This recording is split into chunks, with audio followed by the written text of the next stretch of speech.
Hello નમસ્કાર સરળ F team તમારું સ્વાગત કરે છે કપાસ કોટનના ભાગમાં લઈએ કપાસની તમામ અપડેટ તમામ માહિતી સાથે ભાગની શરૂઆત કરીએ એ પહેલા નવા ખેડૂત મિત્રો ચેનલને સબસ્ક્રાઇબ અવશ્ય કરે જેથી તમને વારંવાર નોટિફિકેશન ભાગનું આવતું રહે અને બીજા ખેડૂતોના ભાગ તમે શેર કરી શકો છો વોટ્સઅપ ગ્રુપ અને ફેસબુક પેજ દ્વારા અને ભાગને તમારે લાઇક કરવાનું રહેશે જેથી અમને પ્રોત્સાહન મળતું રહે તમારા તરફથી ભાગ શરૂ કરીએ પહેલા આપણે ખેડૂતોની જે કોમેન્ટ આવતી હોય એના ઉપર થોડી ચર્ચા કરી લઈએ કે 3-4 દિવસથી છે ભાગ રજૂ નથી કરી શક્યા કારણ કે હું બહાર હોવાથી છે ટીમની અંદર મારા સિવાય કોઈ સ્પીચ નથી આપતું અને મારી સ્પીચ છે વધારે પડતી ખેડૂતોને સમજવામાં સરળ બનતી હોય છે એટલા માટે કોઈ સ્પીચ નથી આપતું એટલા માટે મારે સ્પીચ આપવી પડતી હોય ને એમાં મારી હાજરી જરૂરી બનતી હોય છે એટલા માટે ભાગ રજૂ નથી થઈ શક્યો પણ આજના ભાગમાં તમામ માહિતી આપણે છૂટેલા દિવસોની પણ આપી દઈએ અને વધારે પડતા છે ભાગ છે કે દિવસના 4 થી 5 ભાગ બનાવવા એ અમારા માટે શક્ય નથી એટલા માટે જે પણ પાકની અહીંયાથી માહિતી આપવામાં આવે થોડા દિવસો માટે છે કાર્ય કરતી હોય છે એક જ ભાગની અંદર છે માહિતી ઘણી બધી આપવામાં આવતી હોય છે જેનાથી બધા ખેડૂતોને વધારે પડતું સરળતાથી સમજવા મળી જાય અને પોતે છે ડિસિઝન સરખું લઈ શકે વારંવાર ભાગ અહીંયાથી દિવસના 5 કે 4 ભાગ બનાવી અને નવરી બજારની જેમ છે માહિતી આપવા માટે અમારી પાસે પણ છે એવી ટાઈમની લિમિટ હોય છે અને એવા ટાઈમ અમારી પાસે હોતા નથી હા અલગ અલગ પાક હોય તો અલગ અલગ પાકની માહિતી દિવસની 1 કે દિવસના 2 અલગ અલગ પાકોના જે ભાગ છે દિવસના 2 નો ટાઈમ હોય તો 2 ભાગ છે તમારી સામે રજૂ કરી શકીએ 2 પાક માટે અને વારંવાર છે કપાસને આમ થઈ ગયું કપાસને તેમ થઈ ગયું અને કપાસના વારંવાર દિવસના 5-7 ભાગ બનાવી અને તમારી સામે રજૂ કરવાનો ટાઈમ અમારી પાસે નથી અને એવો ટાઈમ છે ખેડૂતોને જોવાનો પણ નથી હોતો કારણ કે ખેડૂતો પણ પોતાના કામમાં વ્યસ્ત હોય છે જેમ કે અમે અમારા કામમાં વ્યસ્ત હોઈએ છીએ એવી રીતના ખેડૂતો પણ છે પોતાના કામમાં વ્યસ્ત હોય એટલા માટે દિવસના કપાસના 5 ભાગ 7 ભાગ બનાવીને રજૂ કરી અને ખેડૂતોનો ટાઈમ બરબાદ કરવો એનો કોઈ મતલબ નથી એક ભાગની અંદર માહિતી ટૂંકી ઘણી બધી સામ્ય થઈ જતી હોય છે અને કદાચ વધારે પડતી માહિતી હોય તો દિવસના 2 ભાગની અંદર છે પૂરી થઈ જતી હોય છે માહિતી અને કોઈ પણ પાક છે દિવસના 2 ભાગ છે બંને પાકની અંદર અલગ અલગ રજૂ કરવામાં આવે તો વધારે પડતું સરળતાથી તમામ ખેડૂતોને તમામ પાકમાં છે આપણે પહોંચી શકીએ નહીં તો એક પાકની અંદર 5 ભાગ કે 7 ભાગ બનાવી અને બીજા પાકોની માહિતી પણ છૂટી જતી હોય છે એટલા માટે ખાસ નોંધ લેશો અને કોમેન્ટનો જવાબ મળી જાય માટે ખાસ આપણે પહેલા મુદ્દો લઈ લીધો છે હવે આપણે શરૂઆત કરીએ તો 14 નવેમ્બરથી છે આપણે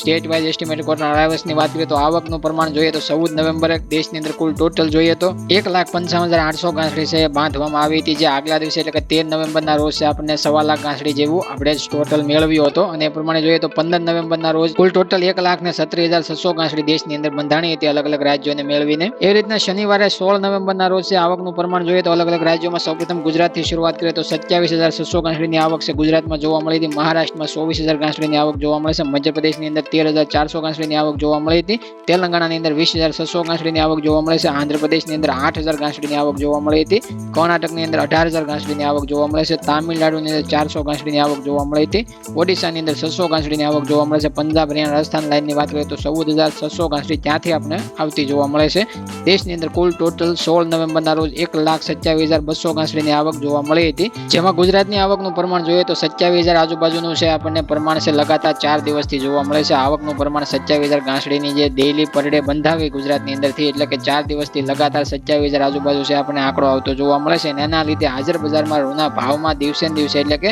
પર ડે 100-200 રૂપિયાનો ઘટાડો છે ગાંસડીની અંદર રૂની બજારમાં જોવા મળ્યો હતો આગળ આપણે એ પણ સમજીએ પહેલા ગુજરાતમાં અત્યાર સુધીમાં જોઈએ તો 7,35,800 ગાંસડી છે અત્યાર સુધીમાં બાંધવામાં આવી છે અને એવી રીતના જોઈએ તો દેશની અંદર અત્યાર સુધીમાં 33,99,400 ગાંસડી બંધાઈ ચૂકી છે નવી સિઝનની નવી જે આવક છે એની ગાંસડી છે બંધાઈ ચૂકી છે 33,99,000 એટલે કે 34 લાખ આજુબાજુ દેશની અંદર ગાંસડી બંધાઈ ચૂકી છે શનિવાર આવતા એવી રીતે આપણે આગળ જોઈએ તો 13 નવેમ્બર બાદ છે આપણે રૂના બજારમાં છે ધીમો ગાંસડીની અંદર ઘટાડો જોવા મળ્યો છે એમાં સૌપ્રથમ ગુજરાત 29 ગાંસડીની અંદર છે આપણે જોઈએ તો 55,300 રૂપિયાથી ઘટી અને 16 નવેમ્બર શનિવારનો દિવસ પૂરો થતા છે ગાંસડી ગુજરાત શંકર 29 ગ્રેડની અંદર છે ભાવ આપણે 54,400 એ પહોંચતા જોવા મળ્યા છે એટલે કે પર ડે આપણે 100-200 રૂપિયાનો ઘટાડો લગાતાર 4 દિવસની અંદર જોવા મળ્યો છે હાજર બજાર રૂના ભાવની અંદર અને ગાંસડીની અંદર જોઈએ તો 600 રૂપિયાનો ઘટાડો એક ગાંસડીની અંદર છે આપણને 4 દિવસની અંદર જોવા મળ્યો છે અને આખા સપ્તાહને આપણે કવર કરીએ તો એક અઠવાડિયાની અંદર છે 800 રૂપિયાનો ઘટાડો છે આપણે હાજર બજારમાં રૂના ભાવમાં ગુજરાત શંકર ગાંસડીમાં જોવા મળ્યા છે એવી રીતના મધ્યપ્રદેશ એમપી લાઇનમાં જોઈએ તો 31 ગ્રેડની અંદર 56,000ના ભાવ 13 નવેમ્બરના રોજ જોવા મળ્યા હતા એમાં ઘટી અને અત્યારે 55,600 રૂપિયા 16 નવેમ્બર આવતા છે ભાવ પહોંચતા જોવા મળ્યા એટલે કે 400 થી 500 રૂપિયાના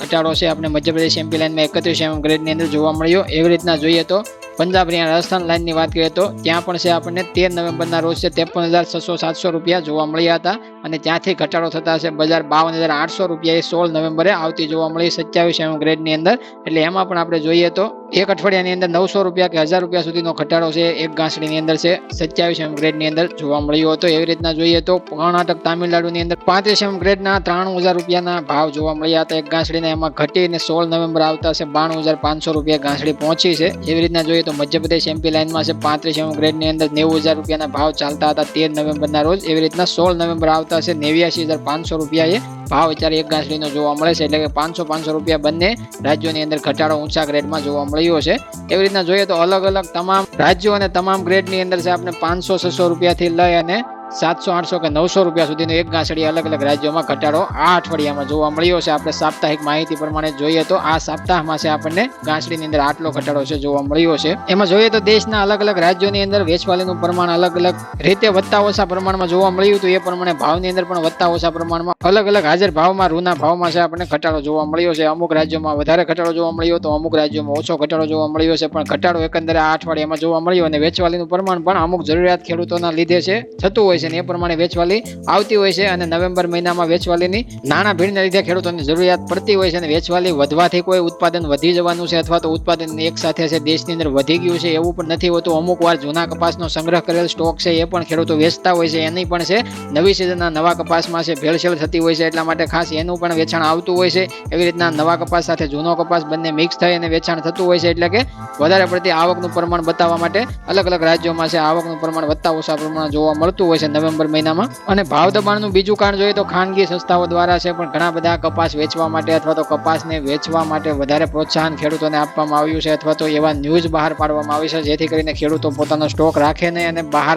કપાસની પકડ જમાવ્યા વગર છે વેચવાલી કરી નાખે જેથી કરીને સસ્તા ભાવે રૂ મિલોના હાથમાં આવી શકે અને સસ્તા ભાવે વધારે પડતું મિલો છે ખરીદી કરી શકે. એ માટે ખાસ કરીને ભાવની અંદર દબાણ બની રહે અને એ માટે આ પગલાં છે વારંવાર ખાનગી સંસ્થાઓ દ્વારા પણ લેવામાં આવતા હોય છે. એકંદરે જોઈએ તો બજારમાં કોઈ પણ પ્રકારનું ઉત્પાદન વધેલું નથી. બજારની અંદર કોઈ પણ 5-10% ઊંચા ઉત્પાદનની ચર્ચાઓ થતી હોય તો એ પણ માનવું નહીં કારણ કે 90% કે 95% વિસ્તારની અંદર કપાસનું ઉત્પાદન છે ધારણા કરતા નીચું રહેવાની પૂરેપૂરી સંભાવનાઓ છે. તમારા વિસ્તારમાં ઉત્પાદન તમને પણ ખબર હશે અને તમે કોમેન્ટમાં પણ જણાવી શકો જેથી કરીને તમામ ખેડૂતો સુધી છે સાચી માહિતી પહોંચી શકે અને જરૂરિયાત ન હોય તેવા ખેડૂત મિત્રો પણ છે વેચી ન નાખે. કદાચ બજારની અંદર છે કાંઈ પણ રીતે મંદીવાળાઓ છે પોતાની અલગ અલગ યુક્તિથી છે બજારમાં મંદી ફેલાવવાનો અથવા તો મંદી વધારવાનો અથવા તો કોઈ પણ રીતે વાયદા બજાર અથવા તો વિદેશનું કાંઈ પણ કારણ આપી અને ભાવ ઘટાડવાની અથવા તો ભાવ ઘટી જવાની સંભાવનાઓ દર્શાવતું હોય છે. એના ચેનલ કે મીડિયા મંચના માધ્યમથી તમારે કોઈ પણ છે એ માહિતીનો સ્વીકાર ન કરવો જોઈએ. તમારા ખુદના પાક ઉપર તમને ભરોસો હોવો જોઈએ કે તમારું ઉત્પાદન તે તમને નથી જોવા મળતું અથવા તમારી ધારણા કરતા ખૂબ જ ઓછું રહેવાની આશા છે તો ખાસ કરીને એના ઉપર તમારે બજારનું ડિસિઝન લેવું જોઈએ. જૂના કપાસ માટે પણ અમને ઘણા બધા ખેડૂતોની કોમેન્ટ આવેલી છે. જૂના કપાસ માટે પણ આપણે વેચવાલી નહીં. અત્યારે હાલ તો બજારની અંદર છે આપણે જોઈએ તો ભાવની ચર્ચા કરીએ તો 1300 રૂપિયાથી લઈને 1550 રૂપિયાની વચ્ચે છે બજારની અંદર કપાસ છે ક્વોલિટી વાઇઝ વેચાઈ રહ્યો છે. સારી ક્વોલિટીમાં સારા ભાવ, નબળી ક્વોલિટીમાં નબળા ભાવ, મધ્યમ ક્વોલિટીમાં મધ્યમ ભાવ. પણ એકંદરે નબળા અને સારા માલની વચ્ચે જૂના કપાસનું વધારે પડતું વેચાણ કરવા માટે થોડો સમય જો તમે જાળવી શકતા હો તો તમારે રાહ જોવી જોઈએ કારણ કે બજારની અંદર થોડો સુધારો છે વધારે પડતો ફાયદો છે જૂના કપાસને મળી શકે કારણ કે એ કોરો કપાસ હોય છે અને ક્વોલિટી પણ સારી આ સિઝન કરતાં આગળ છે તમને જોવા મળે છે. એ સિઝન કરતાં પાછળની ક્વોલિટી નબળી જ્યારે આ સિઝનની આવશે ત્યારે તમારે વેચાણ સારા કપાસનું છે નવા કપાસ સામે જૂનો કપાસના પણ ભાવ તમને મળી શકે કારણ કે આ સિઝનમાં ક્વોલિટી વીકનો પ્રશ્ન અને ગુલાબી ઈયળનો બંને ક્વોલિટી બગાડવા માટેના પ્રશ્નો છે બની શકશે આગામી છે. એના ઉપર છે તમે જૂના કપાસનું પણ છે વેચાણ કરી શકો સારા ભાવે. અમેરિકન વિદેશ વાયદા ઉપર એક નજર ફેરવીએ તો આઈસ ફ્યુચર્સમાં અઠવાડિક સાપ્તાહિક તમારી સામે છે ચાર્ટ ઓપન કર્યો છે. સાપ્તાહિક ચાર્ટની અંદર છે તમે 16 નવેમ્બરના ભાવ અનુસાર 68.93 સેન્ટે વાયદો જે બંધ આવ્યો હતો અને એ પ્રમાણે જોઈએ તો એની ઓપનિંગ છે સોમવારે 72 સેન્ટની જોવા મળી હતી કે 72 સેન્ટથી વાયદાની અંદર ધીમો ધીમો ઘટાડો થાય અને 69 સેન્ટ નજીકની બાજુએ સપાટીએ બંધ થતો જોવા મળ્યો એટલે કે